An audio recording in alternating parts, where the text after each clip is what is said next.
रसोई से कांच का गिलास टूटने की आवाज़ सुनकर दादी माँ आस्था पर बुरी तरह बरस पड़ी।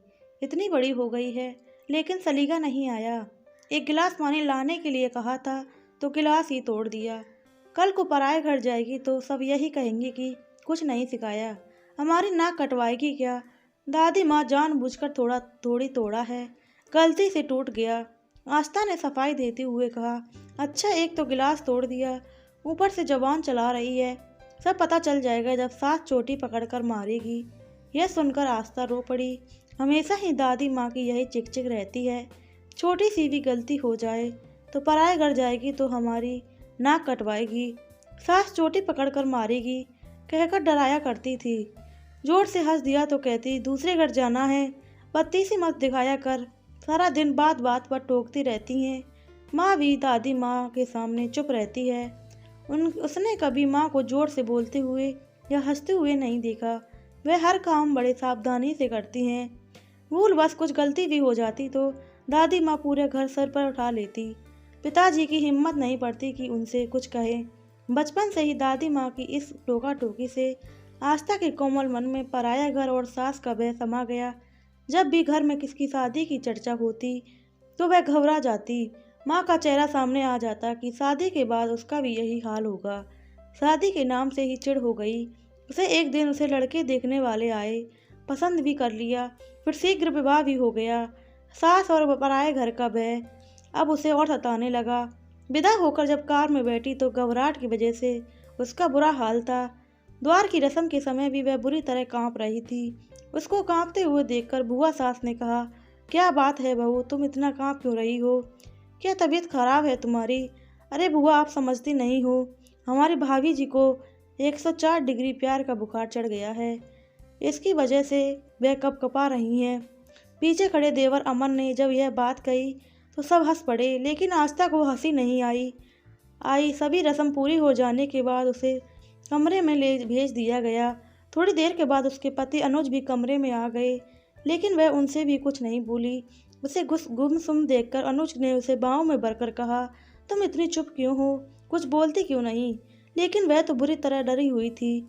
उसकी आवाज़ या हंसी कमरे में बाहर चली गई तो क्या होगा, सब लोग क्या कहेंगे? वह पूरी रात ठीक से सो भी नहीं पाई। उसे सुबह की चिंता थी कि कहीं देर से आँख खुली तो उसकी दादी माँ की तरह सास भी उसको डांटने न लग जाए। यही सब सोचते सोचते पता नहीं कब उसकी आंखें लग गईं।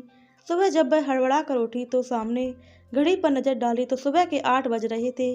अनुज उठ चुके थे। मारे डर के उसके आंसू निकल पड़े। तभी दरवाजे पर दस्तक देते हुए उसकी नजर अनु की आवाज़ आई, भाभी जी, अगर नींद पूरी हो गई हो तो कृपया उठने का कष्ट करें, सब लोग आपके हाथ की चाय पीने का इंतजार कर रहे हैं। कमरे से आस्था के रोने की आवाज़ सुनकर अनु घबरा गई। अंदर जाकर आस्था के आंसू पोंछते हुए बोली, सॉरी भाभी, मुझे मालूम नहीं था कि तुम इतनी इमोशनल हो, मुझे तो मजाक करने की आदत है। फिर बाई आंख मारते हुए बोली, मैं भी पूरी पागल हूँ, तुम पूरी रात जागी हो और मैंने तुम्हें डिस्टर्ब कर दिया।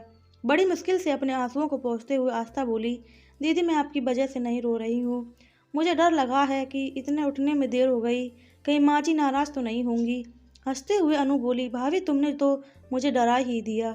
वैसे तो यहाँ सभी लोग जल्दी उठते हैं, लेकिन कभी कभार देर हो जाए तो कोई बात नहीं, लेकिन रविवार और छुट्टी वाले दिन सुबह खूब आराम से उठते हैं। आस्था नहा धोकर रसोई में चली गई और सबके लिए चाय बनाने लगी। वे बहुत ही सावधानी से काम कर रही थी, कहीं कुछ गलती ना हो जाए। चाय की ट्रे लेकर जैसे ही वह रसोई से बाहर निकली, अमन ने उसे डराने के लिए कहा, भाभी आपके सिर पर छिपकली है। वह सुनते ही उसके हाथों से चाय की ट्रे गिर पड़ी और वह बुरी तरह से घबरा गई। अब तो सास चोटी पकड़कर मारेगी, वह सिसकते हुए बोली, माँ जी, अमन भैया ने रुलाई के कारण। वह आगे कुछ बोल नहीं पाई। तब सास ने उसे समझाते हुए कहा, बेटा कोई नहीं, गलत काम जानबूझकर थोड़ी किया जाता है, वह तो कभी कभी असावधानियों की वजह से गलतियां हो जाती हैं, इसमें रोने या घबराने की क्या बात है। वो तो अच्छा हुआ कि तुम जली नहीं, ये चाय के कप तुमसे ज़्यादा महंगे थोड़ी हैं। हाँ माँ, तुम बिल्कुल ठीक कहती हो, और फिर इन कपों का भी अंत समय आ गया था, होने को कौन टाल सकता है। कहते ही जोर से हंस पड़ा अमन।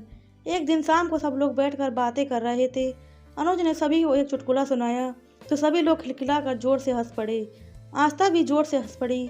उसको हंसता देखकर सास बोली, कितनी अच्छी लगती हो तुम, हंसते हुए खुलकर हंसना जरूरी होता है। गुमसुम रहने से बीमारियां घेर लेती हैं। अब तुम उसे हंसा हंसा कर उसका स्वास्थ्य ठीक रखना कहते हुए ससुर भी हंस पड़े।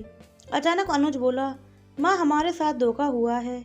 तुम्हारी बहू तो गूंगी है, तो खुद ही इतना बोलता है कि उसे बोलने का मौका नहीं मिलता।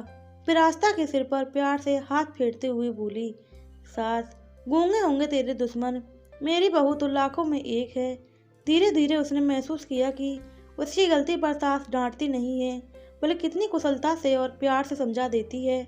उसके अच्छे कामों की कितने खुल दिल से प्रशंसा करती है। भूल बूझ कुछ गलत हो भी जाए तो कभी कभी ऐसा भी होता है कहकर हंसा देती है और फिर बाद में प्यार से समझा भी देती है। धीरे धीरे आस्था के दिल से पराया घर और सास के नाम का पूरी तरह भय खत्म हो गया। थोड़े दिनों बाद आस्था अपने पिताजी के साथ मायके आ गई। दादी माँ ने पिताजी से बहुत उत्सुकता से पूछा, क्या ससुराल वाले इसकी कुछ शिकायत कर रहे थे? पिताजी ने हंसते हुए बताया, नहीं तो वह सब तो इसकी प्रशंसा कर रहे थे। सास तो कह रही थी कि इतनी अच्छी बहू तो नसीबों वालों को मिलती है। वह तो इसे आने नहीं दे रही थी, कह रही थी कि इसके जाने से घर सूना हो जाएगा। सारे दिन हंसती खिलखिलाती रहती है। यह सुनकर दादी माँ आश्चर्य से आस्था को देखने लगी। आस्था दादी माँ के गले से लिपट कर रोने का नाटक करते हुए बोली, और हाँ, मेरी सास रोज चोटी पकड़कर मुझे मारती थी। यह सुनकर दादी माँ सहित माँ और पिताजी भी जोर से हंस पड़े। प्लीज़ दोस्तों कमेंट में अपनी राय ज़रूर बताएं। चैनल को सब्सक्राइब करें, वीडियो को लाइक करें और शेयर करना बिल्कुल ना भूलें। जय श्री राम, राधे राधे, जय श्री कृष्णा।